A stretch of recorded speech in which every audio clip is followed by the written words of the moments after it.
Hi everyone, welcome. Whether you're here for the cricket, the tech, or just curious about what happens when two powerhouses come together, you're in for something special. I'm Sanjana and I've got Osama with me. Hi Sanjana, hi everyone, and good afternoon, good evening, wherever you are. This is honestly one of those dream combo that we have right now. You have got a cricketing legend who's always calm under pressure. He has inspired a generation, remember, and then you have a tech trailblazer who's doing exactly the same in an AI space, right? That's right, Osama, and we're talking about none other than the Rahul Dravid, the wall, the anchor, the tactician, and joining him, we also have Arundhati Bhattacharya from Salesforce, a force in her own right. In fact, I like to call her a wall too, because steady, composed, and quietly reshaping the future of tech in India. Thank you. Absolutely, and they are in fact here to talk about Agent Force, Salesforce's bold new AI platform that is in fact all about helping the customers, Indian businesses deliver smarter, faster and more human experience, human customer experience. Think of it as your digital team player, isn't it? Absolutely, always learning, always adapting and built for the long game. Sounds very familiar, Osama. Absolutely, and in fact, talking about built for the long game and precision here, Rahul Dravid, welcome to NDTV, NDTV Profit. We have seen you on the pitch, in the dugout, even on the streets of Indranagar, making Indranagar quite famous on TV. What brings you here today? Can we say, is this where the wall meets AI? So hi, firstly, thanks for having me, Sanjana and Osama, and hello to Arundhati as well.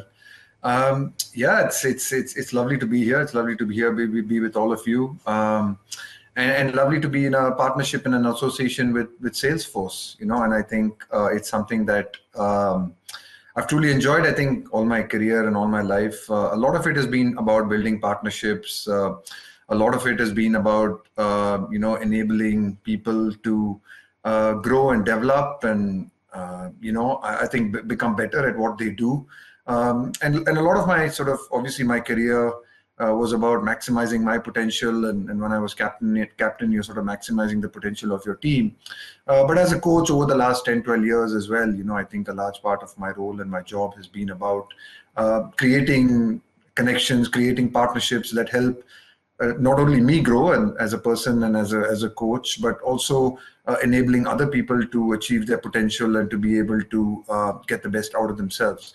So from that perspective, I thought, it was a great partnership. It's a great association, which is exactly what Salesforce does, and it just really enables people to be able to have those connections, to be able to get the best out of their businesses, to be able to get the best out of their talent, and achieve the kind of potentials that they do. So yeah, it's been a great association. I've really enjoyed it and enjoyed working with their team. Absolutely. And Arundhati, with Indian businesses demanding, faster, smarter solutions, trying to understand what really sets Agent Force apart from being existing platforms in meeting these urgent needs. Well, I think the unfair advantage, as we say we have, is the fact that, ours is a deeply unified platform. So with Agent Force and with our data cloud solution, which brings together all the islands of data that exists in an organization, riding on the customer 360 applications that we have, you have a very, very unified platform that can deliver seamless results and the right kind of results for you. And that's why I think, we have a far bigger advantage in the digital labor platform area than any of the other competing organizations.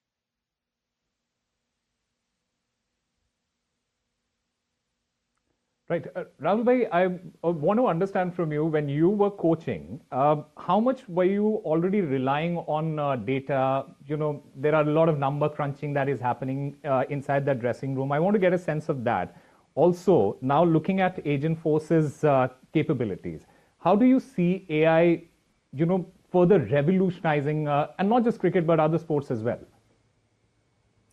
Yeah, so I think in a lot of ways, cricket has always been a data-driven sport. I mean, if you think about averages and if you think about stats and the numbers and the way people, I think cricket has always used a certain level of data and stats to make decisions, to make selections. And this has sort of been gone on for over years and over the decades. I think what has really changed, I think over the last decade or so, has just been how technology and artificial intelligence more recently has been able to enhance a lot of this data and the statistics. I think there was a lot of, we would call it traditional data or basic data that was used quite a lot. But I think now with the use of technology, with the use of just so many more things which are things like variables, just ability to use technology to track even things like the way the ball moves, or we've seen that in things like hotspot, or we've seen that in things like ball tracking. I think, and there's so much more of data that is there and available today, that is then you sort of start looking at it from a lot more advanced perspective. And certainly I think data has always been used, but I think there's no doubt over the last, I'd say decade or so, and especially over the last 4 or 5 years with sort of AI coming in and AI making, so there's so much of data now. I think with the help of AI and artificial intelligence, what you're able to get is people able to sift through this data a lot quicker, to be able to get solutions to a lot of the data that is collected in a more quicker, crisper, and probably more accurate manner. And so certainly in my career, I've seen it from basic rudimentary data to now where it's getting more and more advanced, and it's getting more and more, if you may say so, sometimes accurate. But it's an evolving process, and it's, I think, been a fascinating process to be a part of. I want to take you back 15, 20 years ago. Make that contrast for all our viewers, Rahul bhai. From 15, 20 years ago to now, how do you think technology has changed? How are things different now? And, like you said, we have these data, we have these numbers, and it is easier for the team, for the management to go about doing their business. But 15, 20 years ago, how did you manage all of that? Yeah, so I think sort of 20 years ago, I remember when people first started bringing in computers into the dressing room, and people started bringing in a laptop and I think just store basic sort of data and try and collect some level of video, sort of sort of just collect some level of video. You'd have the comments where people were saying things like, how is a computer going to teach us to play cricket, and what can a computer do? To the point where today, I think there are laptops and there are things in every dressing room. There are sometimes more than one analyst, a video analyst who's a part and a very integral part of teams now. So I think over the years, people have realized the value of sort of using technology, recognize that, today the data that is being collected is actually enhancing performance. It can help you get better as an individual. It can help you get better as a team. Of course, I mean, in the end of the day, a lot of it is data, and what you do with that data is critically important, right? I think knowing a lot of data and knowing what, how sort of, to give you an example, say, you may know that I am not particularly good against certain kinds of fast bowling, right? Data might be able to tell you that. But then you have to go out there and actually work on it and practice it. So what you do with a lot of that data is very, very important. But access to that, I think, is getting more and more accurate, is getting more and more sharper. And the more and more, I think, technology improves and things like AI improve. And it's fascinating for me to see it on both sides. I see it on the cricketing side, I see it on the business side as well, through Agentforce and through Salesforce, and what a big impact it can make. And I think as teams and people like Salesforce are getting smarter and smarter at doing what they're doing and analyzing a lot of this data, I think you'll start getting better and better results, and people will have to start using it a lot more than they ever have actually done. And you're already seeing that. Absolutely. And if we were to talk about the learnings for a bit, Arundhati, we're seeing AI adoption, especially in Indian B2B sectors, has been slow because of complexity and, potential trust issues. How do you think Salesforce is then addressing these barriers to accelerate this AI-driven transformation? There is still an air of hesitancy that we're seeing. So, this trust issue is something that we are trying very hard to address. And one of the reasons why we were a little slow in bringing the Copilot to the market is because we were creating a very robust trust layer for our enterprise customers, because we are basically a B2B agent company. And therefore, we had to be very, very clear about the fact that our enterprise data, our customers' enterprise data should be very well protected. By the way, trust, is one of the highest values. It's the number one value in the company. And that's one of the reasons why we, I think, get along well with Rahul, because he also represents that huge value of trust. The consistency, trust, availability, all of these things, adaptability, all of these values that he portrays are exactly the values that Salesforce brings to the, to the playing ground. And what we have seen basically, like Rahul already said, is that having data is one thing. Having insights from that data and thereafter, of course, working on the insights, that's something else altogether. In the area of, say, people like players or people who are acting and things like that, they will give you insights, and after that, it's up to you to improve whatever you are doing on the ground. In respect of businesses, however, they can give you exact insights as to how to improve your go-to-market motion and thereby actually unleash a lot of potential which was there in the data even earlier, but where you were not getting the insights. And when we talk about a digital labor platform, why do we talk about a digital labor platform? A lot of people ask me that because India is supposed to be a labor surplus country. But you have to understand that all organizations have a limitation on how many people they can employ.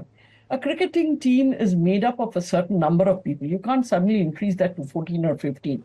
Same also with a company. A company, for instance, can have 200 people in their call center. Now, even if the wait time is 10 minutes, they can't hire 2,000 people in order to bring that down to a minute wait time.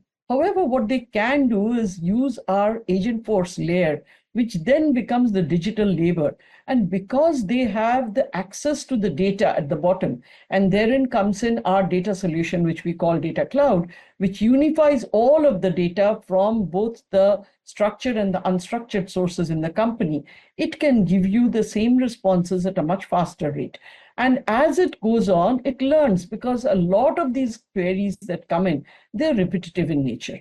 Similarly, with customer behavior also, they are repetitive in nature. Not everybody behaves absolutely differently, though there will be minor differences. But as you keep working with AI, as Rahul was just saying, you will find that it gets sharper, it gets more intelligent, and it gives you stuff that you really want to hear. Meaning it gives you what you are searching for, not generalized answers or not something that is not specific to you.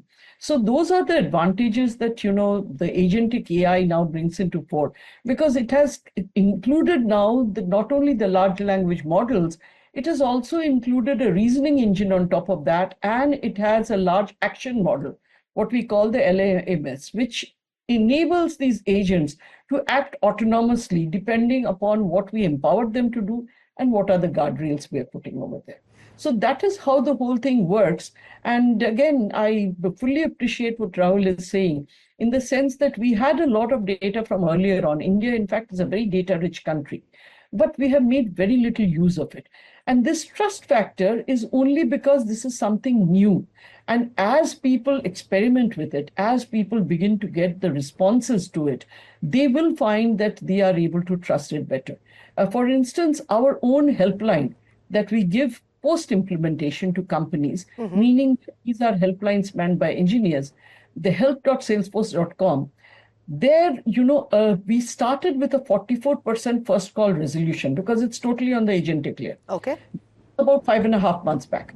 Today, we are at 84% resolution, and only 2% of the queries need to be passed on to manual agents. The rest can be solved autonomously by the agents that are working there itself. Now, what do we do with the people who were doing this earlier? We have repurposed them into actually looking at what we call our success motion, which is basically getting in touch with customers, having a human touch with customers.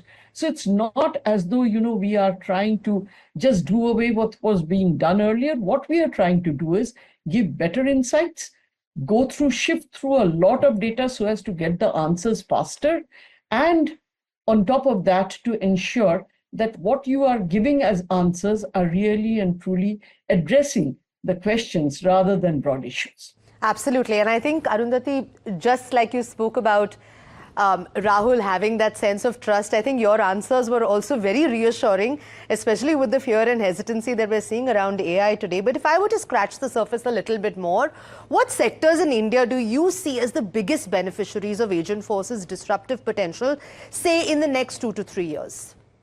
I think, Agentforce is something that will benefit almost every sector, because every sector has a lot of repetitive tasks, which at this point of time can be done by the autonomous agents. Look at all the IT sectors, every company has an IT division. Okay. Now, when you're writing an application, the first block of code is normally written by the coders of the developers. Now, what is happening is Agentforce can actually generate that first original block of code. And thereafter, our developers can come in order to refine it further and ensure that it's doing what it is meant to do. So basically, the bell curve that is normally there, the learning curve that is normally there, it's beginning to tilt towards the right side, in the sense that, people are developing the skills faster because they don't have to do the regular grunge jobs, as we call it. That's being taken care of already. And that is across, all IT departments. So it's not only in one industry or the other, it is actually applicable to all industries. Because this is something that is going to unlock the productivity and efficiency, which earlier we were not able to really see because there were too many data points. We were able to, when we were doing predictive AI, we were able to look at the structured data. So, the name needed to have the name, the name field needed to have the name, the address field needed to have the address. Now, because we are able to understand natural language, it doesn't matter whether it is unstructured data or structured data. So when I have a customer in front of me, doesn't matter whether it's a retail store or whether it is a bank or anything else, that person's structured and unstructured data, meaning whatever transactions that person has done, including whatever they have done in an unstructured manner. That is, if they have come on the grievance portal, if they have sent us emails, all of that can be put together so that the person addressing it, even if it's a frontline person, it's an actual person, that person will know what this person's, actual issues are, what have they done with us, how loyal have they been to us, how useful or how valuable they can be going forward. So all of this insight becomes very clear to them. And that enables that unlocking of efficiency and productivity. Rahul bhai, speaking about the cricketing side of things, player management is one term that we have been hearing for a very long time, and especially in the context of, say, for example, Jasprit Bumrah. Now, Jasprit Bumrah is a machine himself. He's completely different from the rest of the players, but this wasn't really a concept, 10 years ago. How do you see the use of AI then when it comes to managing the health of the players and the workload on these players? Yeah, so I think that's a really good point. I think it's one of those fields where sort of technology and artificial intelligence will definitely be used a lot more. So I think when you look at sort of player management and workload management of these players, and especially when you have incredible assets like someone like a Jasprit Bumrah, you really want to manage and you want to look after those assets as long as you possibly can. And a lot of that, then I guess you're always looking to learn and you're always looking to grow and develop, right? And I think in the case of, say, someone like Jasprit Bumrah or any of these fast bowlers, right, in the past, where you would get, I guess you would learn from your own experiences and sort of the management would learn from the experiences of those bowlers. And then, yes, you might be able to look at a certain amount of data, but that was available at that point of time. But how much of data can you physically look at, even if you were an S&C coach or if you were a physiotherapist or you're a head coach? There's only certain limited amount of data that you yourself physically can actually look at or read or get access to.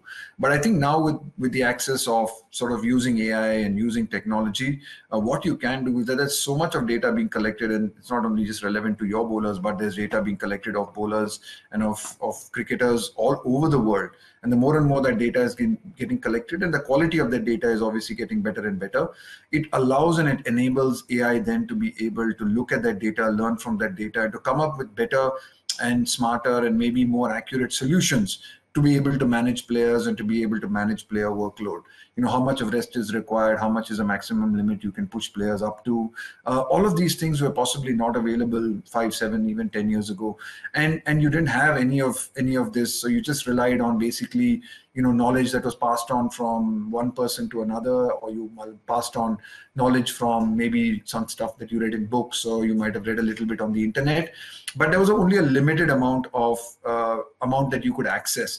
I think what AI and technology is allowing you to do slowly is that allowing you to access a lot more information, which then gives you better results, which then gives you better maybe solutions to things like player management and what is the right way about going about these things. So with just the value of the way the sport is growing, just the importance of these players being able to play more and more matches, just the consequence of these games, right? I think each and every game now has so much of value, so much of the consequences are great, both for the individual player and for the team, and sometimes even for the country in terms of, you know, wanting that success and wanting to get the right results. So having these players on the park and managing them more professionally, more in a manner that is allows them to be able to, you know, be available to the team and the country on a more regular basis is something that's critically important. And I think, you know, using that support of AI, using that support of machine learning now, of being able to crunch that data, to be able to make sense of that data, has become all the more important. You know, having said that, during your coaching career, was there any moment or any period where you thought, oh, I wish I had an AI solution for this? Lots of times. I think that's the challenge, right? I think with coaching is that sometimes it's not an exactly, you know, I think it's the thing with coaching, it's not always, you know, it's not always like, there's no always a reason for things that pan out the way they should. You know, I think you can use a lot of data and you can use a lot of knowledge, but in the end of the day, sometimes with coaching, there are things that happen which can't necessarily be explained, right? Because you're dealing with human beings and you're dealing with a lot of things that at this point of time you can't necessarily explain. But I guess with, you know, there are times when, especially like simple things like, you know, I think sometimes making a decision whether to bat or bowl. I mean, I'm just using a basic one. I'm just starting off right from the beginning. When you make a decision to bat or bowl, yes, you have data and you have you can look at previous knowledge and you can look at things, but it's constantly changing, and it's constantly, you're still relying a little bit on your feel and your gut. You know, sometimes having, I guess, the more and more a lot of these decisions are then quantified, more of these decisions are recorded, you'll start getting maybe better and better answers to what decisions you should take, whether you should bat and bowl on a particular situation against a particular team, in a particular ground, in a particular wicket. So AI in times like that can certainly be helpful when you're confused and when you're looking at that and wondering, hell, what do I do now? So yeah, I think in times like that, of course, it's a matter, like I think Arundhati rightly said, it's a matter of trusting it. The more and more, I think at now, you know, as it gets better and better, and as you can see that more and more results, it's getting more and more successful results, people will start trusting it more, you know, and I think that might take a little bit of time, but it's always going to be a nice balance between trusting your gut and going on feel, which I think is always going to be very important in at least in the sport and at least in what I do, but also just knowing that you have this background support behind you, which has been able to then access so much of knowledge and so much of data which you physically cannot do yourself. I think is a good support system and a good ally to have, so to speak. Okay, also, but from the perspective of coaching, but now for Arundhati as CEO, if Agentforce could give you one piece of advice as CEO, what do you think it would say? Agentforce would tell me that, you know, we need to push this much further, and we need to really and truly take this story to as many people as possible, which is why, you know, we have Rahul with us. And I think it's time people understood that technology is evolving so fast that if we don't really, understand and get on to the bandwagon, then we are going to miss out on a lot. I'll just take one example, by the way, which Rahul gave, and where you talked about the health of players and things like that. See, earlier also we have seen cricketers or even footballers, in their in the rooms before they go in for the match, looking at the videograms of the opposition players time and time and time again to determine what were their strengths and weaknesses. Now, that took up a lot of time. It took up a lot of concentration. It took up a lot of their, focus. But today, what happens is, because of AI and machine learning, many of these things can be accessed very, very quickly. You don't need to spend that amount of time trying to discern what exactly it is that you are going to face. And again, as Rahul said, as you find that these things are proving to be useful to you, these things are really giving you more time to do things like actually practice, maybe to do things that are giving you time for your own entertainment and recreation and rest, you will then begin to understand the nature of what AI is bringing to you. For instance, we as a company, we always say that AI with humans together actually is the force. So we cannot do away with the human element. But what we can do is make the human's life much easier by giving them the inputs which they would otherwise have to sort of dig and find, and for which they would have to spend an inordinate amount of time. Plus, the human brain is not able to, assess all the billions of data points that AI can in the space of time that AI can do it. And again, AI learns. So to that extent, they become sharper and sharper as you are looking at it. In fact, if you are using something like ChatGPT or something, you'll find that if you want answers given in a particular format, even if somebody else is asking that question on your ChatGPT, they'll give the answer in that format, because they've got used to the fact that you are the one who's using it and you use this well and this is what you want. So to that extent, I think, what we will miss out is if we don't really understand the power of this change, and if we don't put it to best use.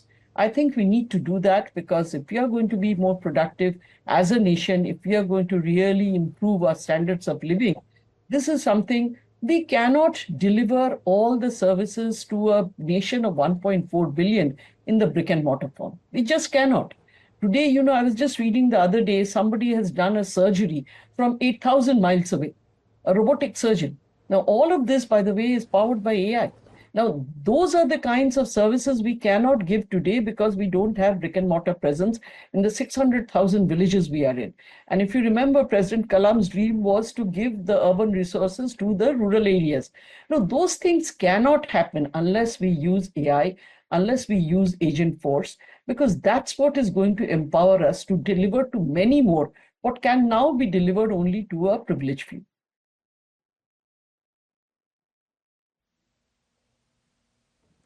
All right, Rahul bhai, before we let you guys go, I also want to get your predictions in for the upcoming England series. What is your prediction? We have a new captain, we have a new Jodi. How do you see that panning out? Yeah, really looking forward to it. I think it should be a great series. Should be really interesting. I think we've got a great chance. I think it might be a young side in the sense that, when you lose players like Virat and Rohit, it kind of you get a sense that it's a young team. But a lot of those boys who are in that side actually have quite a bit of experience as well. They may not have played as much Test cricket, but they've played a lot of competitive and a lot of international cricket, and they've been around the A teams and they've been around the Indian team quite a lot. So I think there's some real quality in that Indian team. So I think, I'm pretty hopeful. I'm pretty hopeful that we should have a great series and we should do particularly well. I think it's a great place to do well in England. And I think, I'm pretty hopeful we should end up winning that series. All right, one final question from you, and this is about that unfortunate tragedy that took place in Bengaluru. Your thoughts on that, Rahul bhai? Yeah, very disappointing. Obviously, very, very sad. Thoughts go out to people. This is a really sports passionate city. I come from here. People love their sport. not only cricket, people love sport in the city, and they've really followed all the sporting teams here. Whether it's been our football team or it's been our kabaddi team, and of course the RCB is a really very well followed team. So really sad, very very very unfortunate what happened, and our thoughts go out to everyone who unfortunately was injured and some of them who lost their lives. So yeah, it's very very sad. Thank you, Rahul, and thank you, Arundhati, for this wonderful conversation. Arundhati, before I let you go, you transitioned from traditional banking to leading a global tech firm. So if I were to ask you, what is that one key mindset shift that Indian companies need to make to fully embrace AI-first strategies? What would you say it is? I think the key mindset shift is that it has to be all about the customers. Okay? We approach most things inside out. We develop products and then we go and sell. Instead, if you try to see what were the pain that the customers were facing, what is it the requirement that customers have, and you build from outside in, then, I think Indian companies will do much, much better. Thank you so much for that. And thank you so much, Rahul, for that wonderful insight. It's been absolutely lovely to have this conversation and get to know both of you better. And of course, Agent Force. Thanks, Sanjana. Thanks, Osama. Thank you. Thank you. Thanks.